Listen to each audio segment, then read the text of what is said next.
ముక్క సాఫ్ట్‌గా తిన్నా కొద్దీ తినాలనిపించే చికెన్ ఫ్రైని ఎలా చేసుకోవాలో చూపిస్తున్నాను. దీనికోసం ఒక కడాయిలోకి ఫ్రెష్‌గా కడిగిన చికెన్ మొత్తాన్ని వేసుకొని, అందులోకి ఉప్పు, పసుపు వేసుకొని ఒక 10 నిమిషాల పాటు ఉడికించుకోండి.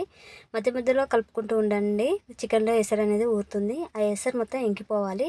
అప్పటిదాకా కలుపుకుంటూ ఫ్రై చేసుకోండి. ఆ తర్వాతకి ఇందులోకి 4 టేబుల్ స్పూన్ వరకు ఆయిల్, కట్ చేసి పెట్టుకున్న ఉల్లిపాయలు, పచ్చిమిరపకాయలు వేసుకొని కలుపుకొని మరొక 5 నిమిషాల పాటు మీడియం ఫ్లేమ్‌లో స్టవ్‌ని పెట్టుకొని ఉడికించుకోండి. ఎప్పుడైతే ఆయిల్ కొంచెం రిలీజ్ అవుతుందో అప్పుడు కొద్దిగా పసుపు, అల్లం వెల్లిపాయ పేస్ట్ వేసుకొని కలుపుకొని మరొక 2 నిమిషాలు ఉడికించుకున్న తర్వాతకి కారం, ఉప్పు, ధనియాల పౌడర్, గరం మసాలా వేసుకొని కలుపుకొని మరొక 2 నిమిషాల పాటు ఉడికించుకోండి.